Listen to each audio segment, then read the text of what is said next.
Hello नमस्कार friends, मेरा नाम बबलू वर्मा। पेपर हैकर में आपका स्वागत है। हम देखने वाले हैं बीए 4 सेमेस्टर और इसमें हम देख रहे हैं एजुकेशन शिक्षा शास्त्र का पेपर नंबर सेकंड। कौन सा पेपर आपका करा दिया? हिस्ट्री मैंने करा दी, हिंदी मैंने करा दी, जियोग्राफी करा दी और हम कर रहे हैं किसके? एजुकेशन की। और सेकंड पेपर, फर्स्ट पेपर मैंने करा रखा है। आप कहाँ जाना है? प्लेलिस्ट में, यहाँ पर आप चले जाओ। कहाँ पर? हमारी साइट पेपर हैकर .in। वहाँ पर आपको प्ले लिस्ट भी अवेलेबल है, साथ में पीडीएफ ऐप भी अवेलेबल है, ऐप्स नोट्स भी अवेलेबल हैं। ठीक है, तो फ्री है। पीडीएफ नोट्स आपको पे करना पड़ेगा, दोनों सेम ही हैं। फ्री वाले ऐप डाउनलोड कर लें, पे वाले आप नोट्स डाउनलोड कर सकते हैं। ठीक है, अब चलते हैं, स्टार्ट करते हैं अपने क्वेश्चनों के लिए।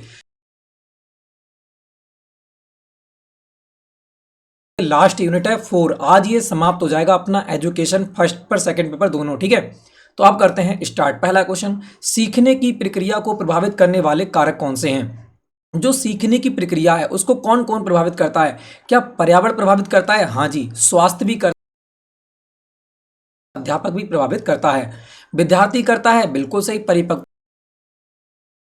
साम्य विधि भी करती है। समय अवधि मतलब अपना जो कार्य पीरियड है कि आप कितनी एज के हो, वो भी इस पर डिपेंड करता है। अभ्यास, थकान, आदत, अभिप्रेरणा और दुश्चिंता, ये सारी की सारी क्या होते हैं? सीखने की प्रक्रिया को प्रभावित करते हैं। तो आंसर क्या रहेगा? उपर्युक्त सभी।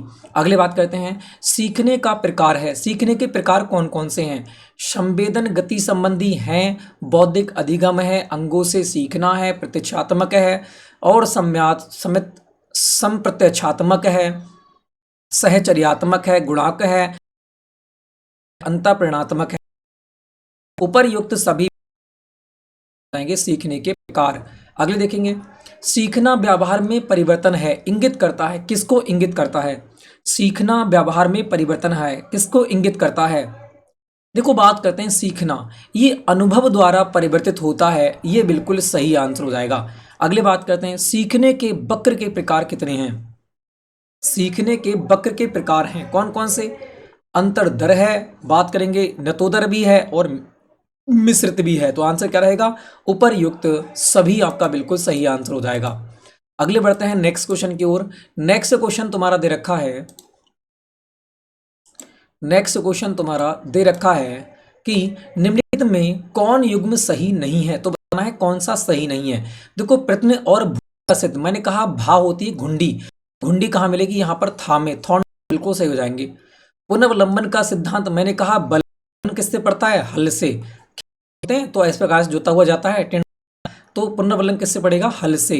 अनुकूलित अनुक्रिया का सिद्धांत पॉवलोव का, बिल्कुल सही। तो कौन सा आएगा? सूज का सिद्धांत जो है वो किसका है? सूज का सिद्धांत जो है वो सूज का सिद्धांत, तो अभी याद नहीं आ रहा है। ठीक है, तो यहाँ पर क्या बताएंगे? ये स्किनर का नहीं होगा। ठीक है, अगले बढ़ते हैं, बात करते हैं शिक्षण अधिगम प्रक्रिया के कितने मुख्य अंग हैं? शिक्षण अधिगम प्रक्रिया के कितने मुख्य अंग हैं ये बताना है। तो कितने हैं?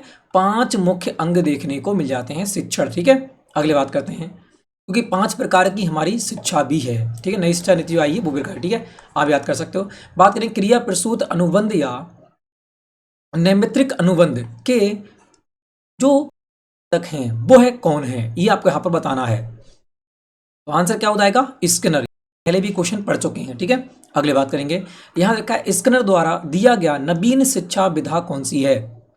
पुनर्नियोजित अधिगम और अन्यत और मूल विधि। आंसर क्या रहेगा? उपर्युक्त डी, दोनों की दोनों सही यहां पर आपके हो जाएंगे। ठीक है, अगले बात करते हैं, यहां दे रखा है तुम्हारा उद्दीपन अनुक्रिया का सिद्धांत संबद्धवाद का सिद्धांत के प्रतिपादक कौन है? उद्दीपन अनुक्रिया का सिद्धांत संबद्धवाद के सिद्धांत के प्रतिपादक कौन है? तो वह कौन है? तो आप कहोगे वह है थॉर्नडाइक। कौन है? थॉर्नडाइक आपको देखने को मिल जाते हैं। अगली बात करते हैं, थॉर्नडाइक द्वारा प्रतिपादित सीखने का नियम है। तत्परता का नियम बिल्कुल हो जाएगा, अभ्यास का नियम भी हो जाएगा, प्रभाविता का नियम भी हो जाएगा। तो आंसर हो जाएगा उपर्युक्त सभी। अगले बात करते हैं, जब कुछ समय तक स्थिति और अनुक्रिया के बीच एक परिवर्तन संयोग नहीं बनता तो उस संयोग इसकी शक्ति घट जाती है, यह नियम किसका है? जब कुछ समय तक स्थिति और अनुक्रिया के बीच एक परिवर्तनीय संयोग नहीं बनता तो उस संयोग इसकी शक्ति घट जाती है, यह नियम किसका है? देखो ये क्या है, ये प्रभाव पड़ रहा है, तो ये क्या है, प्रभाव का नियम आपको देखने को मिल जाता है। अगले बात करेंगे, यहां देखा है पुनर्वलंब सिद्धांत के प्रतिपादक कौन है।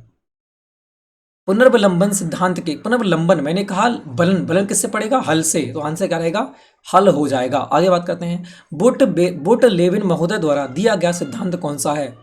बुर्ट लेविन महोदय द्वारा दिया गया सिद्धांत कौन सा है, तो वह कौन सा है, अधिगम का क्षेत्र सिद्धांत। कौन सा, अधिगम का क्षेत्र सिद्धांत आपका बिल्कुल सही आंसर रहेगा।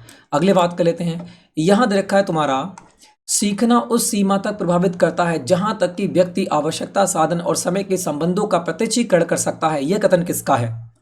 सीखना उस सीमा तक प्रभावित होता है जहां तक कि व्यक्ति आवश्यक, साधन और समय के संबंध का प्रत्यक्षीकरण कर सकता है, यह कथन किसका है, फटाफट देखेंगे। तो ये कथन किसका है, जैश-टॉस सिद्धांत। कौन, जैश-टॉस सिद्धांत का आपको देखने को मिल जाएगा। अगले बात करते हैं, यहां देखा है तुम्हारा गैस्टोल्ट सिद्धांत के प्रतिपादक कौन है। गैस्टोल्ट सिद्धांत के प्रतिपादक कौन है, तो गैस्टोल्ट के देखो, गा को अगर मैं जोड़ दूंगा तो मां बन जाएगा, तो यहां पर मैक्स बर्दिम, कौन सा है, मैक्स बर्दिम आपको देखने को मिल जाते हैं। अगले बात कर देंगे, व्यवहारवादी मनोविज्ञान E.R. गुथरी ने दिया था, क्या दिया था E.R. गुथरी ने, E.R. गुथरी ने क्या दिया था, तो E.R. गुथरी, गुथरी में था देखने को मिलेगा, तो यहां पर स्थानांतरण में था देखने को मिल जाएगा, तो स्थानांतरण का सिद्धांत दिया था E.R. गुथरी ने। अगले बात करते हैं, यहां देखा है प्रयोगात्मक अधिगम सिद्धांत दिया था, प्रयोगात्मक अधिगम सिद्धांत किसने दिया था, प्रयोगात्मक अधिगम सिद्धांत किसने दिया था, अधिक गम है तो क्या होगा, रोएगा भी, तो रोजर्स ने दिया था, किसने, रोजर्स ने। अधिगम है तो क्या होगा, रोएगा भी, तो रोजर्स ने। अगले बात करते हैं, यहां देखा मानवतावादी मनोविज्ञान के आध्यात्मिक जनक हैं, मानवतावादी मनोविज्ञान के आध्यात्मिक जनक कौन है, मां से मानवता, मां से मनोविज्ञान और मां से मैक्सलो। कौन, मैक्सलो बिल्कुल सही आंसर हो जाएगा। अगले बात करते हैं, यहां दे रखा है तुम्हारा, थोड़ा छोटा करेंगे, यहां दे रखा है मैस्लो, मैस्लो आरोही पदानुक्रम मॉडल का क्रम नीचे से ऊपर की ओर क्रमशः कौन सा हो जाता है। सबसे पहले क्या आता है, पहले ये देखेंगे, सबसे पहले आता है शारीरिक आवश्यकता, क्योंकि शरीर को पहले आवश्यकता होती है, फिर उसकी सुरक्षा की जाती है, फिर समयबद्धता और स्नेह दिया जाता है, उसके बाद सम्मान मिलता है, उसके बाद में आद सिद्धि देखने को मिल जाती है। तो आंसर क्या रहेगा, आंसर रहेगा ऑप्शन नंबर सी, पहले शारीरिक आवश्यकता होगी, फिर सुरक्षा दी जाएगी, फिर सम्मतता और स्नेह होगा, फिर सम्मान मिलेगा और फिर कहीं आत्म सिद्धि देखने को मिल जाती है। अगले बात करते हैं, अनुकरण, प्रत्यय और भूल संबंध प्रतिवर्त विधि किसकी है, ये बताना है, प्रतिविधि है। अनुकरण, प्रत्न और भूल संबद्ध प्रतिवर्त विधि है, क्या है ये बताना है। तो वह क्या है, सीखने की विधि है, क्या है, सीखने की विधि आपको देखने को मिलेगी। अगले बात करते हैं, संबद्ध प्रत्यावर्तन विधि दिया है, संबद्ध प्रत्यावर्तन विधि दिया है, किसने दिया है ये बताना है। संबद्ध प्रत्यावर्ती प्रत्यावर्ती विधि, प्रत्यावर्ती में पा मिलेगा, तो पॉवलॉव बिल्कुल सही आंसर हो जाएगा, ठीक है। अगले बात करते हैं, यहां रखा है अधिगम के संबद्धवाद सिद्धांत के प्रतिपादक कौन है, अधिगम के संबद्धवाद सिद्धांत के प्रतिपादक कौन है।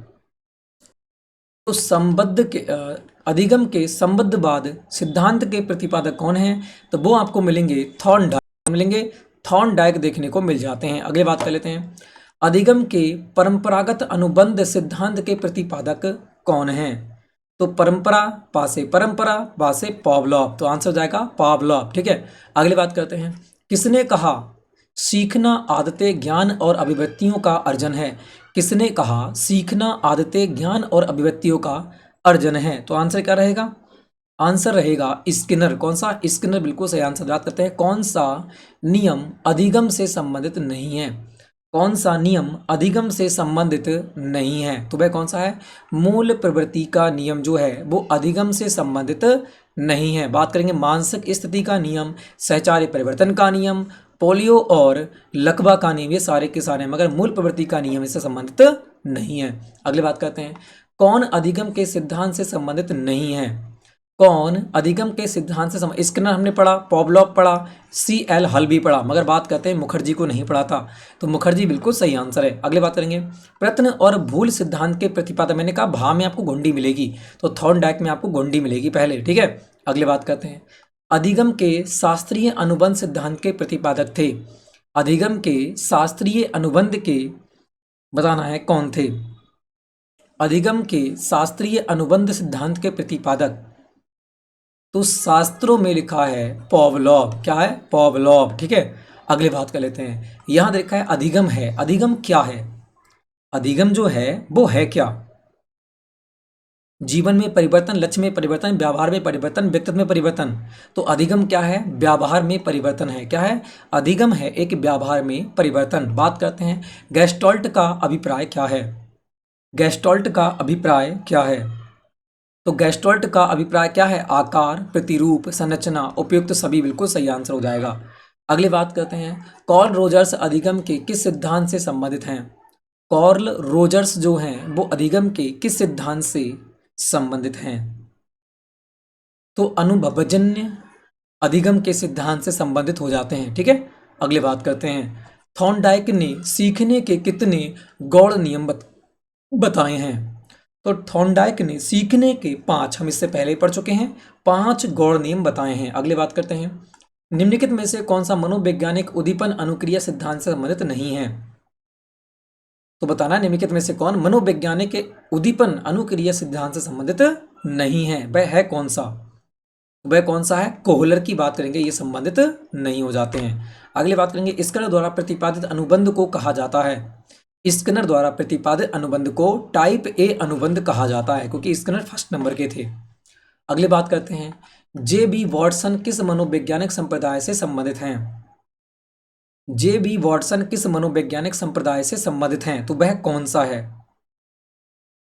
तो वो कौन सा है? व्यवहारवाद से, क्योंकि हम व्यवहार की इसमें बात कर रहे थे। आगे बढ़ेंगे अधिगम के परंपरागत अनुबंध सिद्धांत के प्रतिपादक हैं। अधिगम के परंपरागत अनुबंध सिद्धांत के प्रतिपादक कौन हैं? तो मैंने कहा अनुबंध, बंद आ रहा है तो यहाँ पर धा आपको देखना था और परंपरा बस देखनी थी। तो धा मिल रहा है तो आंसर क्या हो जाएगा? थॉर्नडाइक बिल्कुल सही आंसर रहेगा। अधिगम के परंपरागत अनुबंध सिद्धांत के प्रतिपादक कौन है? थॉर्नडाइक। अगली बात करेंगे सीखने का पठार का निवारण है। सीखने का पठार का निवारण कौन सा है? दंड देना, अभिप्रेत करना, पुरस्कार देना, उपयुक्त में से कोई नहीं। यहाँ पर बिल्कुल सही हो जाएगा। सीखने का पठार, देखो अभिप्रेत करना सीखना है, दंड देना सीखना है, पुरस्कार देना भी सीखना है, मगर उपयुक्त में से कोई नहीं होगा यहाँ पर आंसर। ठीक है, अगली बात करते हैं सीखने का पठार है। सीखने का पठार कौन सा है? सीखने का पठार कौन सा है? सीखने की प्रक्रिया को गति प्रदान करता है, रुचि उत्पन्न करता है, सीखने की प्रक्रिया पूर्णता से अवरुद्ध हो जाती है। बिल्कुल सही आंसर है, सीखने की प्रक्रिया पूर्ण रूप से अवरुद्ध हो जाती है। ठीक है, सीखने का पठार कहलाता है। अगले बात करते हैं, यहाँ देखा है अधिगम उत्तेजक और किसके बीच सहचर्य है। अधिगम उत्तेजक और किसके बीच सहचर्य हमें देखने को मिल जाता है। तो अधिगम उत्तेजित और अनुक्रिया के बीच हमें सहचर्य देखने को मिल जाता है। अगले बात करें कोहलर और कोप्फा के अनुसार सीखना होता है। क्या है? सीखना एक सूझ है, सूझ के द्वारा सीखना होता है कोहलर और कोप्फा के अनुसार। अगले बात करेंगे अधिगम का प्रमुख सिद्धांत नहीं है। अधिगम का प्रमुख सिद्धांत नहीं है, कौन सा नहीं है? कोहलर का सूझ सिद्धांत बिल्कुल सही है। थॉर्नडाइक का प्रयास और त्रुटि सिद्धांत बिल्कुल सही है। मॉर्गन का अंतर्वर्ती सिद्धांत बिल्कुल गलत है, क्योंकि प्रसंगति क्या है? जो पॉवलोव का है। पॉवलोव का अनुकूलित प्रत्याश, तो ये भी सही है। ठीक है, ये तीनों की तीनों सही है, मगर कौन सा नहीं है? मॉर्गन का बिल्कुल गलत आंसर दे रखा है। अगली बात करते हैं, यहाँ दे रखा है सीखने को अक्षमता का संबंध है। सीखने को अक्षमता का संबंध क्या है?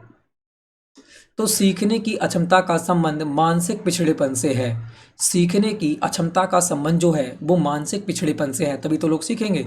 अगले बात करते हैं अपनी सामर्थ्य अनुसार सीखना किसका विशेष लक्षण है। अपनी सामर्थ्य अनुसार सीखना किसका विशेष लक्षण है? तो अभ्यर्थी केंद्रित विधि का है। किसका है? शिक्षार्थी केंद्रित विधि का है सीखना। अगले बात करते हैं जिन प्रक्रियाओं को सीखने के उपरांत संतुष्टि प्राप्त होती है उन्हें सीख लिया जाता है। जिन प्रक्रियाओं को सीखने के उपरांत संतुष्टि प्राप्त होती है उन्हें सीख लिया जाता है। तो प्रभाव के नियम से उसको सीख लिया जाता है, क्योंकि प्रभाव ही पड़ेगा माइंड पर। अगले बात करेंगे सीखने के सामाजिक सिद्धांत के प्रतिपादक कौन हैं। सीखने के सामाजिक सिद्धांत के प्रतिपादक कौन हैं? तो सीखने के सामाजिक सिद्धांत की बात करेगा तो वो एल्बर्ट ब्रांड्रा हैं। कौन है? एल्बर्ट ब्रांड्रा हैं। अगली बात करेंगे मैक्स बर्दिमर हैं। मैक्स बर्दिमर कौन है? मैक्स बर्दिमर कौन है? तो आप कहोगे गैस्टॉल्ट मनोवैज्ञानिक। कौन है ये? गैस्टॉल्ट मनोवैज्ञानिक आपको देखने को मिल जाते हैं। अधिगम है। अधिगम क्या है? अधिगम क्या है? अधिगम व्यवहार में परिवर्तन है। मैंने पहले ही पढ़ा रखा है ये तो। अधिगम क्या है? अधिगम व्यवहार में परिवर्तन है। अगले बात करेंगे निम्नलिखित में से कौन सा युग्म सही है? तो सही युग्म आपको यहाँ पर छांटना है। निम्नलिखित में से कौन सा युग्म सही है? तो सही युग्म छांटिएगा। अगर हम बात करेंगे प्रयत्न का तो ये तो पॉवलोव का है, गलत दे रखा है। पुनर्वलंबन का हल्का है, ये भी गलत है। सील गुण सिद्धांत और बातें क्रिया प्रसूत अनुबंध, ये स्किनर का है, ये बिल्कुल सही बात है, हम पहले पढ़ चुके हैं मगर इसके बारे में पता नहीं है, पढ़ा ही नहीं इसके बारे में। ठीक है, नेक्स्ट की बात करें। जर्मन शब्द गैस्टोल्ट का अभिप्राय है।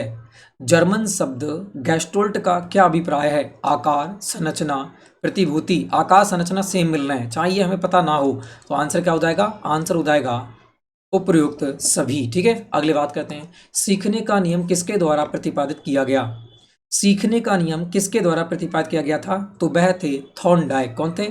थॉर्नडाइक। सीखने का नियम थॉर्नडाइक ने दिया था। अगले बात करेंगे अधिगम वक्र के पठार बनता है। अधिगम वक्र में पठार बनता है। कैसा बनता है पठार? तो पठार कैसे बनता है?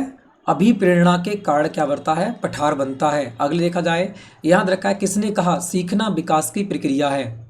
सीखना विकास की प्रक्रिया है, तो किसने कहा था? वासे विकास, वासे वुडवर्थ। ठीक है, अगली बात करते हैं। याद रखा है सीखना है। सीखना क्या है? सीखना क्या है? तो ये एक आजीवन प्रक्रिया है, पूरे जीवन भर चलती रहती है। अगली बात करेंगे थॉर्नडाइक का आत्मीकरण का नियम है। थॉर्नडाइक का आत्मीकरण का नियम कौन सा है? तो आपको सीखने का मुख्य नियम और सीखने का गौण नियम दोनों के दोनों थॉर्नडाइक के आत्मीकरण के नियम देखने को मिल जाते हैं। अगले, कोहलर द्वारा प्रयोग में लिए प्रमुख पशु का नाम क्या था? अगर स्किनर की बात करेंगे तो स्किनर ने कुत्ता लिया था और कोहलर ने सुल्तान को लिया था, तो आंसर रहेगा सुल्तान। अगले बात करेंगे अधिगम के प्राथमिक नियम है। अधिगम का प्राथमिक नियम कौन सा है? अधिगम का प्राथमिक नियम सभ्यता, प्रभाव और तत्परता का नियम बिल्कुल सही आंसर रहेगा। अधिगम के प्राथमिक नियम क्या है? अभ्यास, प्रभाव और तत्परता का नियम। अगली बात करें निम्नलिखित में से कौन सा अधिगम को प्रभावित करने वाला कारक नहीं है? तो अधिगम को प्रभावित करने वाला कारक कौन सा नहीं है? देखो बात करें थकान, चिंता, संघर्ष, ये सेम से लग रहे हैं मुझे दुख में, है ना, मगर उपरोक्त में से कोई नहीं यहाँ पर होगा जब तो तीनों में सेम लग रहे हैं तब। अगले बात करेंगे निम्नलिखित में से कौन सा मनोवैज्ञानिक अधिगम के व्यवहारवादी सिद्धांत से संबंधित नहीं है? तो निम्नलिखित में से कौन सा मनोवैज्ञानिक अधिगम के व्यवहारवादी सिद्धांत से संबंधित नहीं है? कौन नहीं है?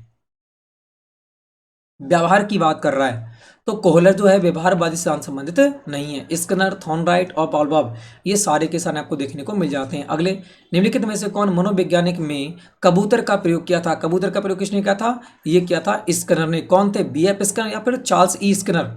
कौन थे? अब यहाँ पर चूज करना है आपके लिए।